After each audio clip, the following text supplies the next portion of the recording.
part 2 of the RHIL preview, and unfortunately our hard copy man is out of play tonight, so you'll have to listen carefully, Goldie, you Goldies that normally like to The thing is, I love what the hard copy man does as well, because a lot of the time when you're on the show, you're more thinking about what you're going to say, and I'm not so much listening to you guys. When the hard copy comes out, it's like, oh, that's what Glenn likes, that's what Mark likes. It's really handy.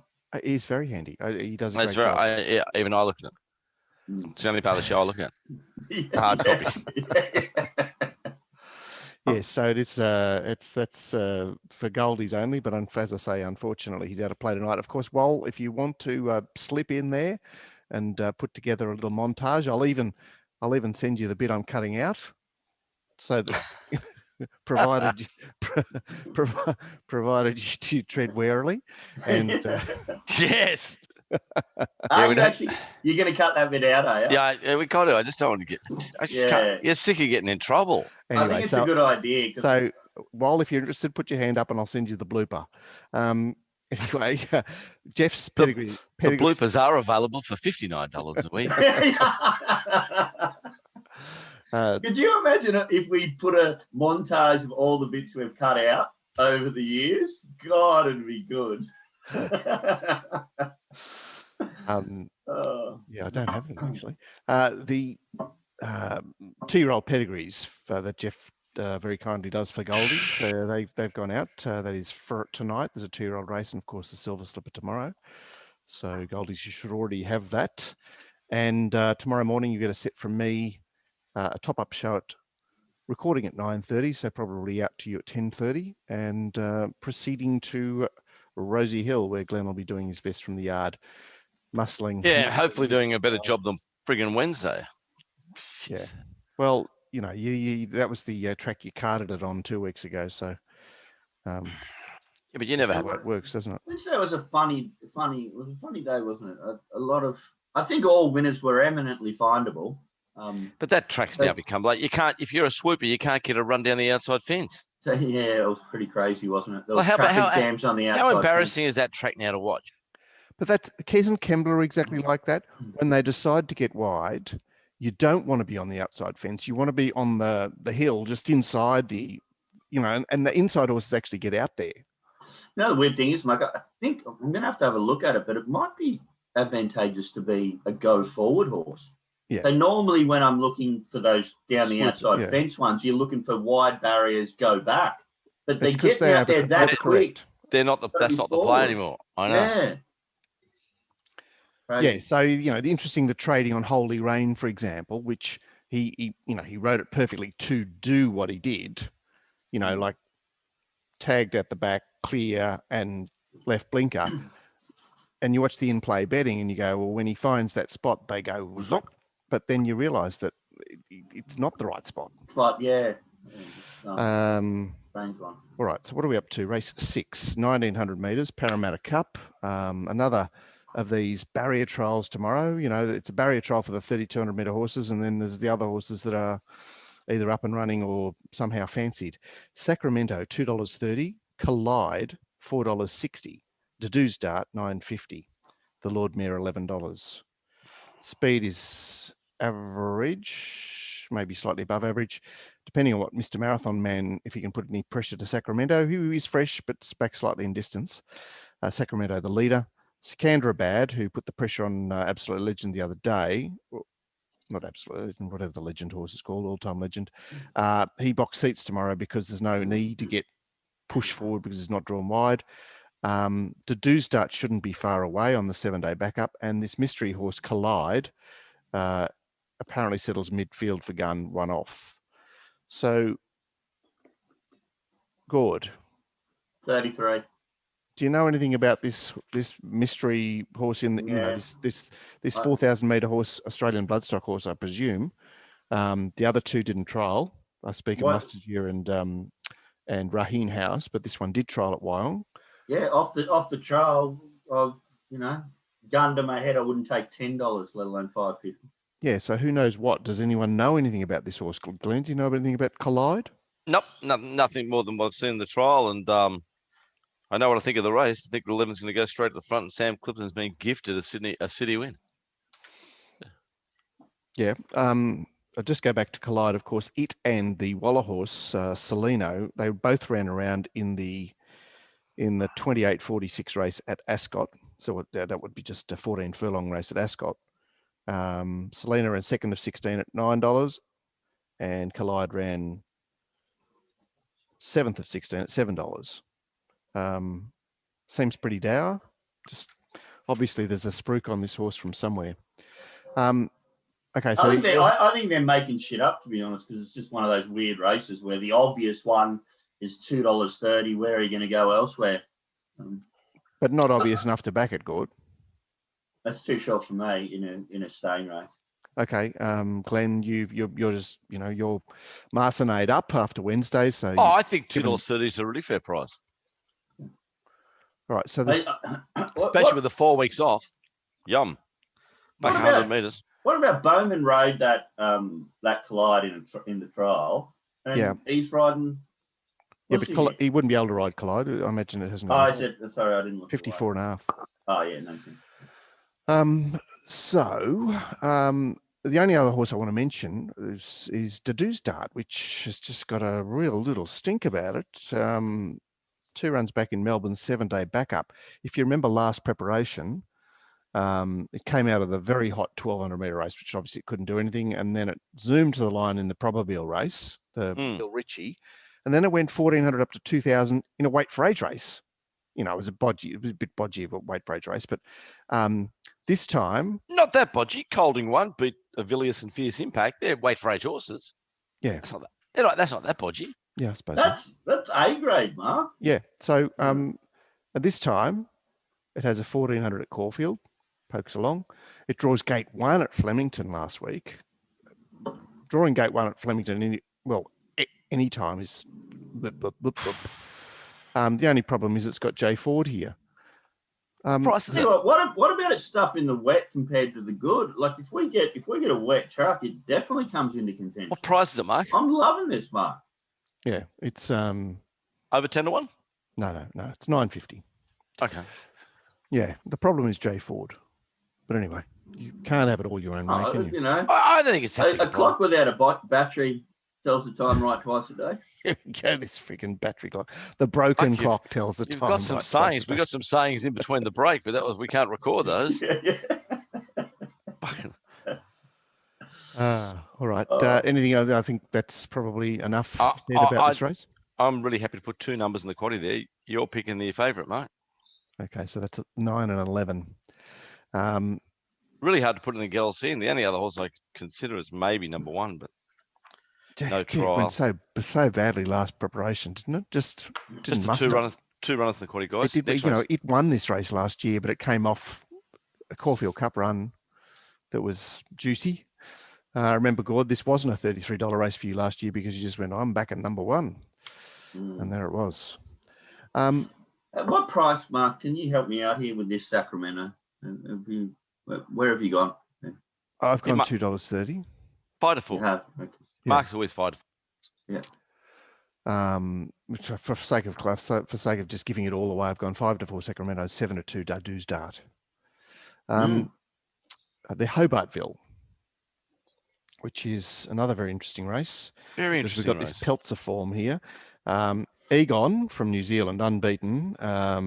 Baker, Forsman, Bowman is the favourite at $4.20. Peltzer is $4.40. North Pacific $4.60. Prague is $7.50. Why doesn't it have a rider? Which rider went missing from this program for all these missing riders? T. Berry, maybe? No, he's been out for a week. Yeah, but he was he was appealing. He appealed. He lost his appeal 2 days ago. Oh, so they left him on, right? Yeah. So that makes sense. So it is Steve Berry. Yeah. Okay, right. All right. Well, that's trying to beat it around, isn't it? They should have been forced to put other riders on because it's not innocent until proven guilty in these parts. Well, definitely not, Mark. Yeah, it's guilty till beyond belief you're found guilty again. Yeah. And I'm waiting for the 3rd round in March, and guilty again. Oh, I think so. All right, above average speed well, not so much above average speed. Let's say average speed. Ratings to win say above average speed. Peltzer, alone in the lead. Either Easy Campese or Prague box setting. Prague's got the blinkers back on. They have Lions. The mapmaker has Lions Raw, the stayer sitting handy with Global Quest out punching the breeze, and North Pacific on the 3 wide on the running line, 3 wide midfield, and Egon rails mid back. So it is a Peltzer advantage map, which sort of made me a bit surprised that it wasn't a bit tighter and the other two a bit longer. But anyway, we've got to deal with this. There's a school of thought that sources Ramagali. Yeah, okay. And there's that because you go back to the Golden Rose and, there's King's Legacy and there's North Pacific and there's Peltzer behind them. I suppose. Gord, do you want to do something here? Have to. I don't like the Peltzer race. Yep. There's that one sort of... Sorry, Glenn. What was that? Well, Peltzer was the winner of the race, parading like heaps above itself. Good. I know. I don't like the Peltzer race either, but I came back to it. But it's a weird thing because I think when we did the review show, I think I suggested I'm backing Peltzer anywhere next start. I think I might have said that on the show. Just going to get over the fact that the other race was a second faster. Yeah, the times are a really weird aspect of this form analysis, and you've got to make a decision about it, don't you?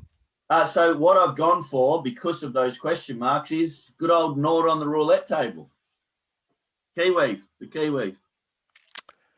Particularly if we get a little bit of rain, they absolutely love it, this mob. And I reckon this trainer, Murray Baker, Bjorn's dad.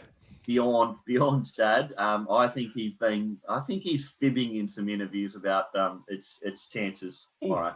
So did you drill down on it in any sort of way? Did you? Yes, I watched 2 of the races. Right. And looks like a horse that's going to love the sting out of the track. I didn't like the tiny margins, but then when I checked out the form of the horses that are beat by tiny margins, they had a lot of credibility.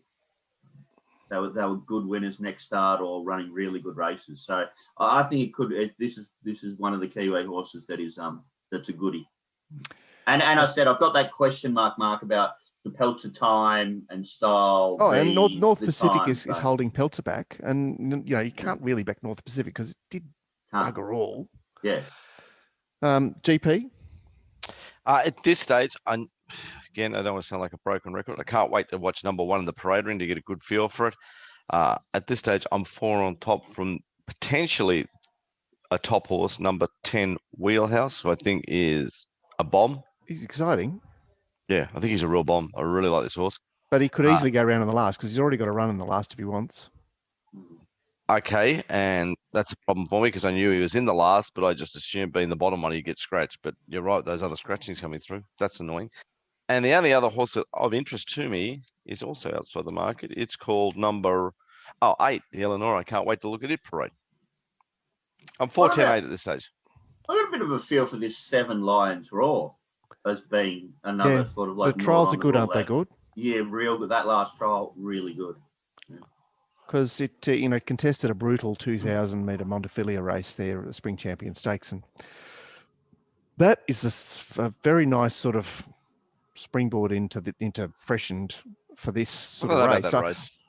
Well, the thing I can't get over... Bucharest ran 3rd in that race and started 25-1 last week and couldn't pick its feet up. Yeah, so you're saying they're elephants. Look, to me, it looks like it's come back a better horse. So it's a lightly raced thing. Great, good betting race. Well. God knows. Yeah, it is because I'm scared of Peltzer.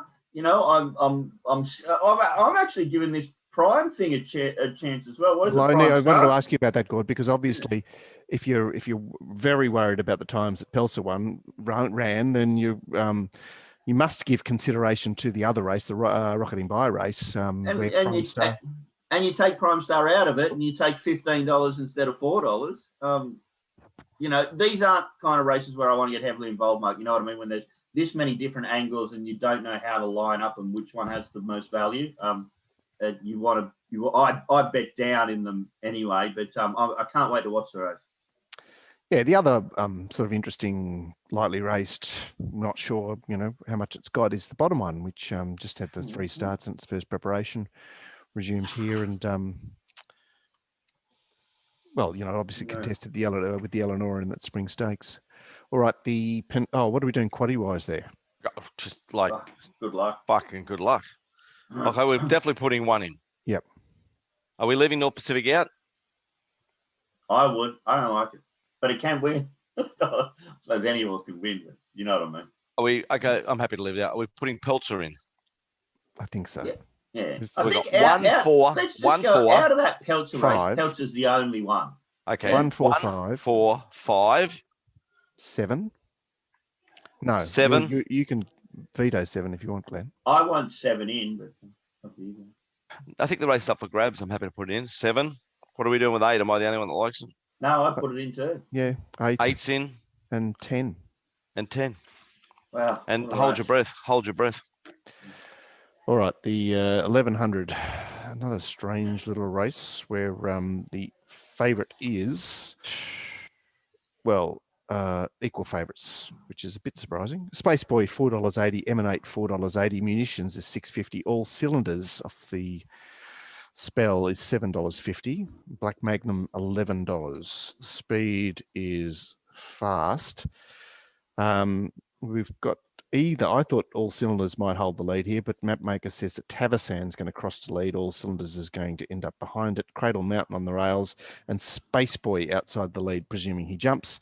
Bjorn's horse Flat Heaven 3 wide with that cover just off the speed. Emanate mid back. I thought it could race closer than that. Interesting race. Another wild card in Munitions. I'll go to you first, Glenn. Have you got any thoughts here? Yeah, I do. I was going to do a Gordon, ask you for $33. That's thought I'd get in an that. 1100 meter race. You guys would fire me if I didn't have an opinion in 1100 meters. All right, I haven't got an opinion. So Gord, can you lead? I haven't even got anything written down. I wrote down $33. I found it an interesting race, and I've decided I actually am going to bet in the race. I think one of the 2 blue colours wins. Okay, so that's 4 and 12. So I'm inclined to agree with you, Gord. Although I can't. I can't. 4 is like doing my head in, but 4's doing my head in, but like it can win. Again, another. I know another race from the parade. Another one of these like overseas fucking blue things. That if it's not the blue, it's the Australian bloodstock. They'll just put on the planet. They might all be the devil. Just put on the planet to head fuck you. Or you could just say these horses have positive expectations on backing them. That sounds terrible. Or hedging at least, or something like that. Yeah. So can you split them, Gord, or are you going to bracket them? Well, it's actually a weird situation, Mark, because obviously Sticky Track, I give the tick to the horse that's got a little bit more of a fitness edge. I give the tick to the horse that's got no weight on its back, 52 kgs. But saying that, to my eye, Munitions looks like a better horse. But I watched that race again, that Emanate race, and I had down that I wasn't going to back it next start off that run, and I've changed my mind. Particularly, okay, so this is twice today. Yeah, well, sometimes you watch a video again, and maybe I don't know, maybe I'm in a bad frame of mind, and I'm cherry picking data, and you've got to be careful of not doing that, being as impartial as you possibly can. Everybody out there. Just perfect setup, and like blue colors, fresh trial in between, just looks all right. And then this Munitions, that was a beautiful trial. The way it sort of went through that gap late and extended, might be a pretty good horse. And I got J Mac riding it in the trial, and J Mac riding it on race day, and there's an extra little tick there, guys, which is inside information I get from the blue that this pattern is a lead, that it's a very good horse. Okay, because there isn't actually much to do here. These are, once you get up to the 88s and 94s, they can tend to really hollow out. There's hardly a horse you want to back in this race. I mean, I just went straight to the bottom one. Space Boy's fine, but you want Space to back Boy. Honestly, I don't think that you want to back anything other than the winner out of that 1,000-meter race at Randwick. I think it's Poxed. Yeah. Okay. And yeah, look, a horse that I was semi left with, I went to the bottom one because I think that it's got a nice setup, and she just got to position it correctly. You've made the case for number 4, which sounds very sound.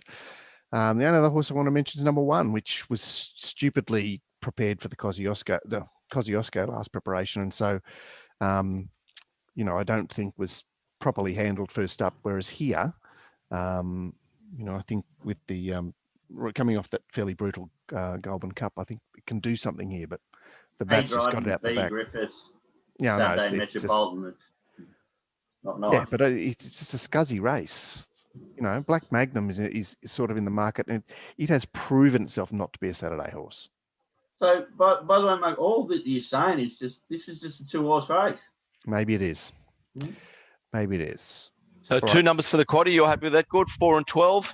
Mark, do you want to put 1 in, or do you want us to both veto you now? No. Okay, two runners, 4 and 12. So we're cheering blue in the quaddie in the 3rd leg. I can't wait to see number 4 parade. So excited to watch it. Okay, and the nightcap is over 1,400 metres, benchmark 78, and anything can run if they want. So Global Quest, Lelude and Wheelhouse are able to select this race in preference to their earlier assignments. And here we go, another whale in the bay. Lakeen is $2.80. Wheelhouse, I've taken out Canasta and Maid of Ore, of course. Lakeen is $2.80. Wheelhouse is $5.50. Fulmina is $8.50. Star Spangled Rodeo is $9. And its average speed, well, with the scratchings, we now have Helga, Invasion Day, and Lelude in the van. And behind them, Wheelhouse, Global Quest, Maui Girl, and the $2.80 favourite back in between horses, as in at the rear in between horses. So that is another interesting aspect. It really can't be $2.80 tomorrow, can it? Surely not, but maybe Gord's got some inside information from the blue team. What are you saying, Gord? Well, are you sure you're not Jay McDonald that just didn't shave every day on the show? I think 4 could be immoral. Yeah. sorry to grey you guys up. Okay, but we've just put Wheelhouse in the quaddie in the Hobartville. So should it run here? Hasn't it got a great chance? I'm assuming it's out. So I did this Wheelhouse out. Right. It's got a great chance. Yeah. By the way, the second selection, the trial of Lakeen was absolutely sensational. The horse is flying. And I think yet again, this is a very limited race. It's strange coming to races 8 and 9 that they're kind of weakish, really. It's full of numbers, you see. The horse with the best last start here is actually Bazooka, which tells you a lot. Oh, Jesus. Well, I'm just saying that it overachieved last start. It obviously went back to Warwick Farm, but was on a dry. It gets a sticky track tomorrow at Rose Hill with with a 10-day backup off a really good last start, but it's Bazooka. I thought the danger, or one of the dangers, Lakeen clearly on top, but I thought one of the dangers was actually number 2 Star Spangled Rodeo. Except it's got the curse. It's got the curse. Canterbury curse. The Canterbury curse. Yes, right. Oh my God, we haven't had a bet all day. Can I pick one to be did about the same price? Star Spangled Radio. Yeah. Doesn't it go in the wet? What do you? No. I just want to have a bet with you because I'm bored. Oh, shoot, really? Well. Even being, I'll take you can have Star Spangled Rodeo and the favourite. I'm going to give you both. Fuck you, This isn't a bet, mate. That's not a bet. Come on, make it a little bit. All right, well, I'll have 2 horses then. Yeah, okay. Okay, you got Star Spangled and the favourite, and I'll have Fulmina and Wheelhouse. Is that fair? That's very fair. Okay, yeah. That's fair. That's too fair. I don't like the bet. I don't like the bet. You think I'll beat you? I think there's a very good chance you'll beat me. My numbers in the last race are 5.16. I really have got not enough information for me to put them in any type of order. Can't wait for the parade. Obviously, 16 can be scratched. Can't wait to look at number 4. And I think 5 with the freshen up back 600 meters. This is more of a mile of this horse, and I think the 1400 fresh. Yeah, I mean the first up run. I know maybe it's not fresh enough, but I mean God, you were all over it after that first up run where it didn't take part. And maybe it's just not a stayer. That's what I think. I think it's a really good 1,500 meter RHIL course. I think 1,400 is perfect with a bit of freshness there tomorrow. And maybe they've, I think also they might be training it that way, whereas before they were training it to be a stayer. Yeah. Wouldn't you give it a proper break and, restart sort of thing? Gord, I'd race No, you'd a run them horse. every week. No, I'd run them fucking twice a week. I got 100 starts a year with me. Yes. Yeah. When they get home and collapse and go, bye. See you later, champ. We missed the excised reference to Bindi Cheers in part 1. So there it is. The G-Pilot channeling Bindi Cheers here. I said 16 from 5, Glenn. Obviously, the Whale in the Bay is number 4, which Gord's all over because it's got connections and a spanking trial. The only other things I want to say about the race is number 9 did something the other day that was better than, and it's got Nash and it's got a forward position. I've already mentioned that 12 has got a flashing light last start, but it's Bazooka, and that'll probably do. Quaddy, what are we doing for Quaddy? I'm happy with 4, 5, 16, but if you guys want to put something else in, I think Gord's happy with 4, 5, 16. 4, 5, 16. Yeah, it's fine. I think one of them will win. Well, I mean, that just means that, that just seems what an unfair bet this $1 billion bet was. We could cancel. 2 for Glenn, 1 for me. Yeah. Oh, I'm taking you on, mate. I didn't even know what the bet was and I was shaking. Fuck, you're so sick, Gord. Buddy, Matt and Nigel took $1 billion off me. They got $1 billion each on Wednesday. Ah, right. So, okay. Another $1 billion. The trouble is they're likely to. Sorry, did Matt get $1 billion off you as well, Gord? Yeah. They both took. Oh, is our opinion? Have you been two-timing with me, Gord? Fucking billion. I only fucked. I'm always one dog, one bone. You just slut away. Yeah. Hey, I stick solid. I had a threesome. There you go. Fuck, on the side. I never knew what a threesome was. I thought it was to do with golf. Anyway. Good show, guys. My best bet on the weekend tomorrow is early. In race 1. I'm all over Pelothonius to get into a place at OK odds. Petronius. What do I call thinking of David Pfeiffer's Petronius. Sorry. And if anything else, maybe the horse that zipped in the highway down south there, whatever it's called. Blue Missile. Tough card. It's a tough card. I don't have Interesting a best card. bet. Gord, is there anything you want to recommend at this point? I'm just kind of loving the whole program, and I won't do anything until I see what the weather does in the next 24 hours. Yeah. So it's that's need to look at yeah. Maybe a top up. I'll have a few more answers when you do a top up show tomorrow, Mark, and you get to come on and start doing another preview, and I yell at you. Yeah. Well, it's pretty funny. This is a top up. This is a top up. I know you. That's pretty funny, wasn't it? You were vehement. Because you just like you're too exhausted to do it, and then you miss it. And I'm talking about exhausted. I'm fucking exhausted from doing. All right. Well, okay. Off you go. Go and get in that water, Glenn. We'll see you tomorrow morning. Bye. See you guys.